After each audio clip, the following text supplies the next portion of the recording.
Kita lihat di samping huruf to ini huruf apa? Ternyata huruf to itu termasuk salah satu huruf ikhfa hakiki aqrab. Hu dibaca panjang. Ini namanya adalah mad silah qasirah. Namun sebelum itu perhatikan tanda mad atau tanda panjang yang di kotak nomor 2.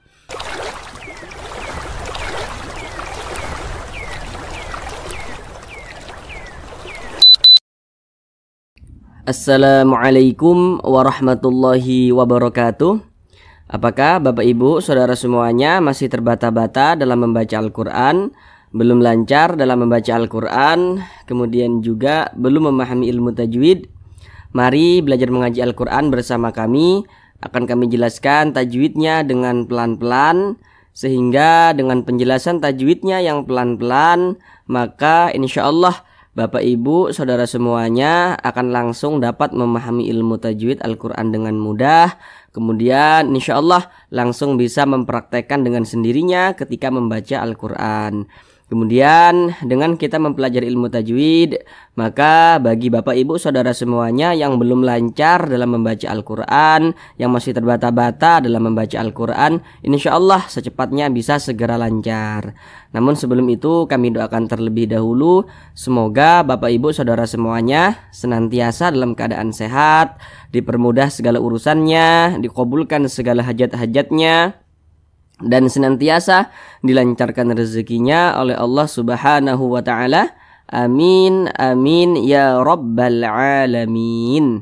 Baiklah, langsung kita mulai belajar mengaji Al-Qur'annya. Kita kali ini akan belajar mengaji Al-Qur'an dengan penjelasan tajwidnya yang pelan-pelan, yakni pada surah Al-Baqarah ayat 230. Akan tetapi pada surah Al-Baqarah ayat 230 ini, supaya durasi videonya tidak terlalu lama, maka kita bagi menjadi beberapa bagian.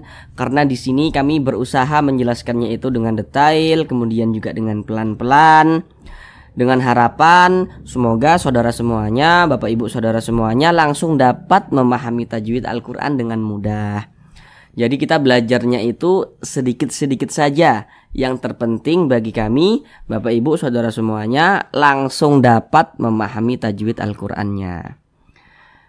Sekarang ini kita masuk pada bagian yang pertama daripada surah Al-Baqarah ayat 230.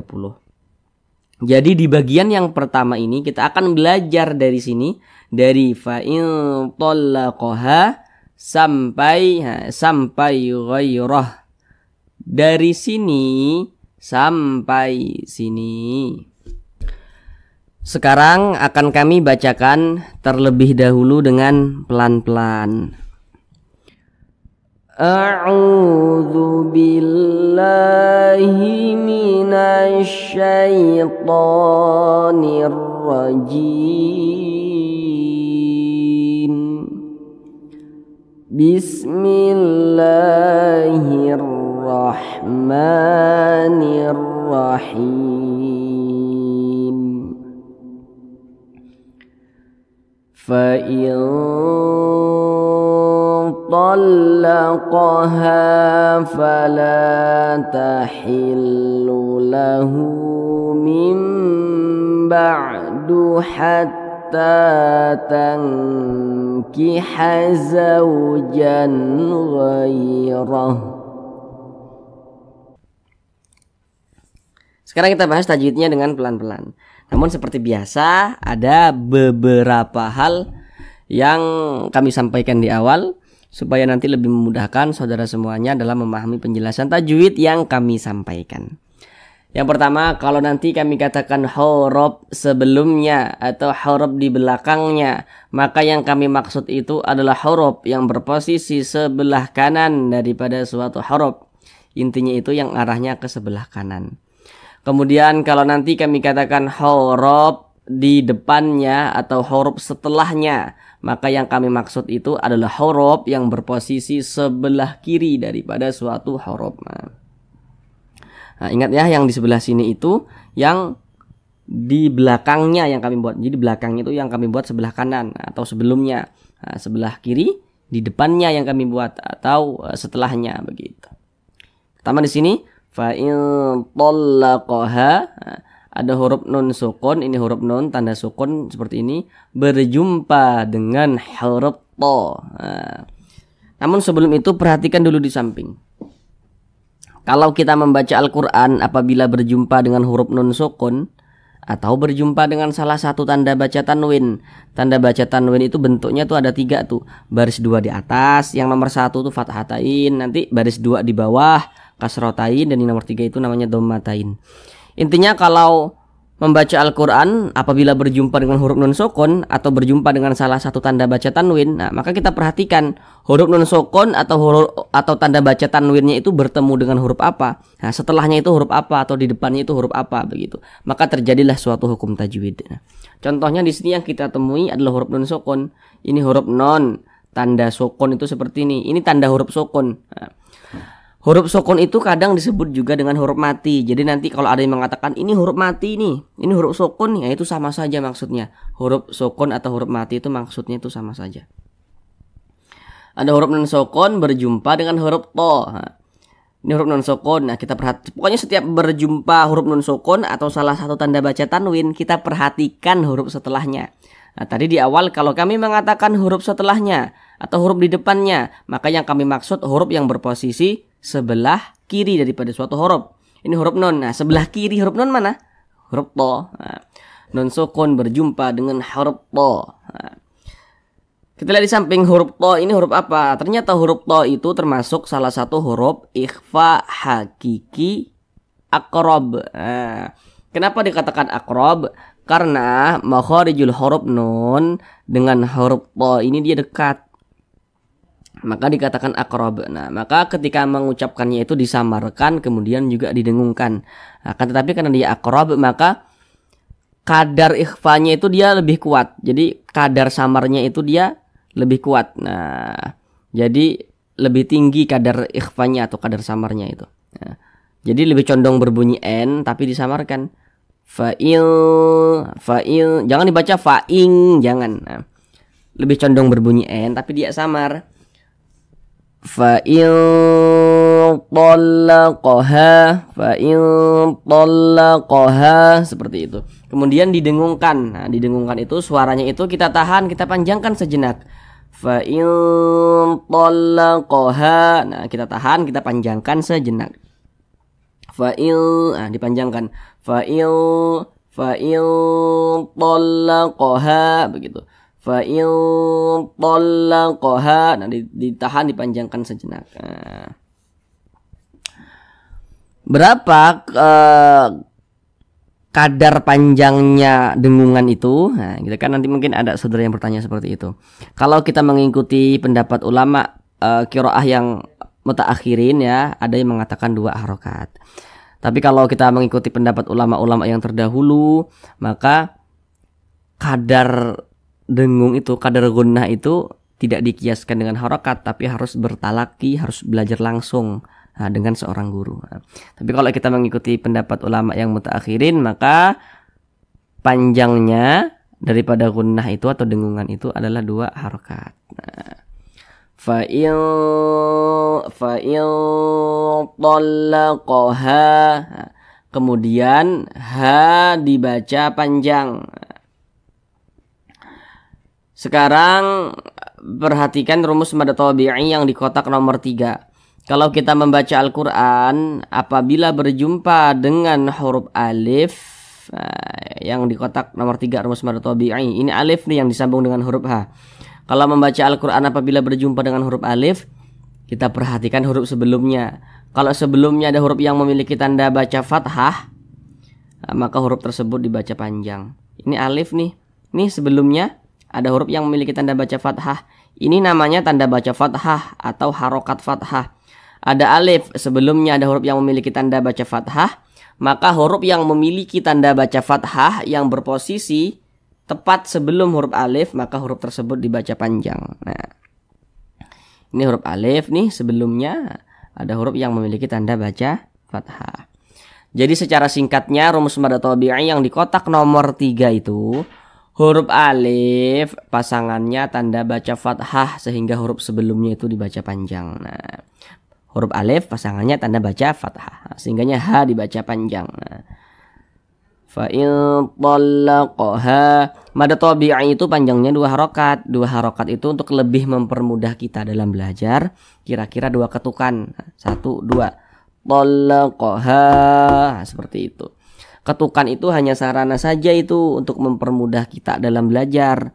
Dan ketukannya pun tergantung tempo bacaan kita. Jadi ketukan itu hanya sarana saja untuk mempermudah kita dalam belajar. Ha dibaca panjang, mad tabi'i panjangnya 2 harokat.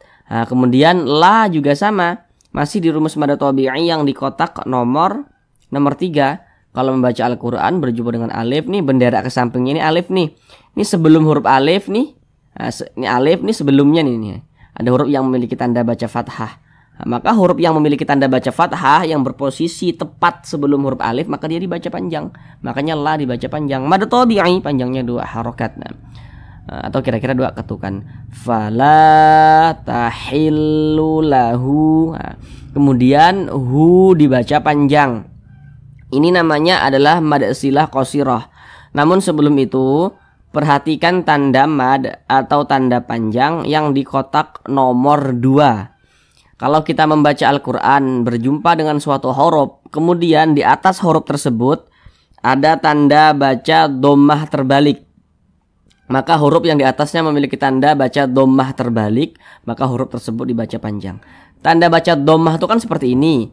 Tapi kalau dia bentuknya terbalik seperti ini, nah maka menandakan huruf yang di atasnya memiliki tanda seperti ini, maka dibaca panjang. Nah, ini namanya adalah mad silah qasirah.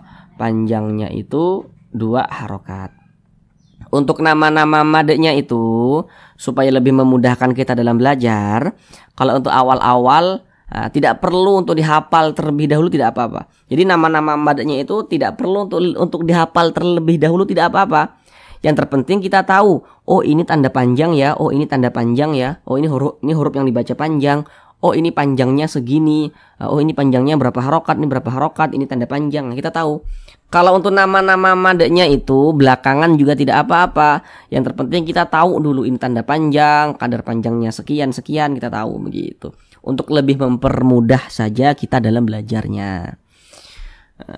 Ini mad silah qasirah panjangnya 2 harokat. Fala tahillu lahu mim ba'du hatta. Di sini ada huruf nun sukun berjumpa dengan huruf ba. Kita lihat di samping, huruf ba ini ternyata masuk kepada huruf iqlab. Maka nun sukun berjumpa dengan huruf ba, hukumnya adalah iqlab. Cara membacanya, huruf non dirubah menjadi huruf mim. Nah, makanya di sini nih, ada mim kan, ada mim kecil kan. Nah, jadi jangan dibaca min ba'du, jangan, tapi dibaca mim ba'du hatta, seperti itu. Mim ba'du hatta. Nah, begitu. Kemudian didengungkan atau digunahkan. Jadi suaranya itu kita tahan, kita panjangkan sejenak. Mim, nah kita panjangkan. Mim ba'du hatta, begitu. Kemudian ta dibaca panjang. Sekarang perhatikan tanda mad atau tanda panjang yang di kotak nomor 4. Kalau kita membaca Al-Quran kemudian berjumpa dengan suatu huruf yang di atasnya memiliki tanda baca fathah berdiri atau alif kecil, maka huruf yang di atasnya memiliki tanda baca fathah berdiri, maka huruf tersebut dibaca panjang. Ini huruf ta nih, huruf ta. Di atasnya ada tanda baca fathah. Tanda baca fathah itu kan dia mereng seperti ini. Tapi kalau tanda baca fathah itu bentuknya berdiri seperti ini, berbentuk alif tapi dia kecil seperti ini, nah maka ini menandakan bahwa huruf yang di atasnya memiliki tanda seperti ini, maka huruf tersebut dibaca panjang. Nah, ini namanya adalah mad tabi'i. Jadi mad tabi'i itu bisa ditulis dalam bentuk seperti ini, alif kecil atau fathah berdiri. Bisa juga ditulis dalam bentuk rumus yang telah kami sampaikan tadi. Nah, ta dibaca panjang, mad tabi'i, panjangnya 2 harokat atau kira-kira 2 ketukan. Hatta tankiha zawjan ghairah. Kemudian di sini ada huruf nun sukun. Ini huruf nun tanda sukun tuh seperti ini, berjumpa dengan huruf kaf. Kita lihat di samping. Huruf kaf termasuk salah satu huruf ikhfa hakiki ab'ad. Nah, kenapa dikatakan ab'ad? Karena makharijul huruf nun dan huruf kaf ini dia jauh. Nah, maka dikatakan ab'ad. Cara membacanya disamarkan kemudian juga didengungkan. Nah, jadi dia kadar samarnya itu dia lemah. Nah, jadi kadar ikhfanya itu dia lemah ya, tidak kuat. Dia lebih tinggi kadar dengungnya. Jadi lebih condong berbunyi eng tapi disamarkan. Hatta tangkihazaujan begitu. Tangkihazaujan, jangan dibaca tangkiha, jangan, tapi lebih condong berbunyi eng dia. Nah, kemudian didengungkan, jadi suaranya itu kita tahan, kita panjangkan sejenak. Tangkihazaujan. Nah, begitu. Kemudian di sini ada huruf waw sukun, ini huruf waw tanda sukun seperti ini. Kalau membaca Al-Qur'an berjumpa dengan huruf waw sukun, sebelumnya ada huruf yang memiliki tanda baca fathah. Maka huruf waw sukunnya ini adalah huruf lin. Jadi ketika kita mengucapkannya itu mudah, dilunakkan saja, tidak memberatkan lisan gitu ya. Nah, kita baca zaujan, nah, mudah saja. Zaujan ghairah, begitu. Kemudian di sini tanda baca tanwin berjumpa dengan huruf gha. Tadi di awal sudah kami jelaskan, setiap membaca Al-Quran berjumpa dengan huruf nun sukun atau salah satu tanda baca tanwin. Kita perhatikan huruf setelahnya itu huruf apa. Nah, terjadilah hukum tajwid. Ini tanda baca tanwin, ini setelahnya huruf gha. Nah, kita lihat huruf gha ini huruf apa. Oh, lihat di samping ternyata huruf gha itu termasuk salah satu huruf izhar halqi. Maka tanwin berjumpa dengan huruf gha hukumnya izhar halqi. Maka cara membacanya itu dibaca jelas, tidak berdengung. Jadi baca pendek saja. Zaujan ghairah. Jangan dibaca zaujan ghairah. Jangan, pendek saja. Zaujan ghairah, begitu. Kemudian di sini ada huruf ya sukun. Ini huruf ya tanda sukun tuh seperti ini. Sebelumnya ada huruf yang memiliki tanda baca fathah. Maka huruf ya sukunnya ini adalah huruf lin. Jadi huruf lin itu huruf ya sukun yang sebelumnya tanda baca fathah atau huruf waw sukun yang sebelumnya tanda baca fathah. Nah, jadi dua itu. Nah, maka kita baca mudah, dilunakkan saja. Dan berhati-hati ketika mengucapkan huruf lin yang terjadi pada huruf ya sukun. Nah, kadang sering kita dengar ketika mengucapkan huruf lin pada huruf ya sukun itu condong berbunyi dibaca ghairah. Jangan dibaca ghai, tapi dibaca ghairah, begitu. Kemudian huruf ra yang memiliki tanda baca fathah. Huruf ra yang memiliki tanda baca fathah atau harokat fathah maka dibaca tabkhim, dibaca tebal, sehingga pangkal lisan kita itu naik terangkat ke atas ketika kita mengucapkannya. Ditebalkan huruf ra-nya. Ghairah, begitu. Kemudian di sini ada huruf H. Ini kalau kita berhenti atau berwakaf tepat di huruf H, maka huruf H ini kita sukunkan atau kita matikan. Nah, sehingga kita baca ghairah. Jangan dibaca ghairahu, jangan, tapi huruf H-nya kita sukunkan atau kita matikan. Nah, kenapa huruf H ini kita sukunkan atau kita matikan? Jadi kalau kita membaca Al-Quran kemudian kita berhenti atau berwakaf tepat di huruf yang tidak dibaca panjang, maka huruf tersebut harus kita sukunkan, harus kita matikan. Ini kita berhenti tepat di huruf H. Huruf H kan tidak dibaca panjang, makanya huruf H ini kita sukunkan atau kita matikan, sehingga dibaca ghairah, begitu. Kemudian mungkin nanti saudara ada yang masih bingung dan bertanya-tanya, kenapa kok huruf H ini tidak dibaca panjang? Bukankah ini tanda panjang? Nah, jadi huruf H ini di atasnya ada tanda panjang atau tanda mad memang. Nah, ini namanya adalah mad silah qasirah, sama dengan yang di atas ini tadi.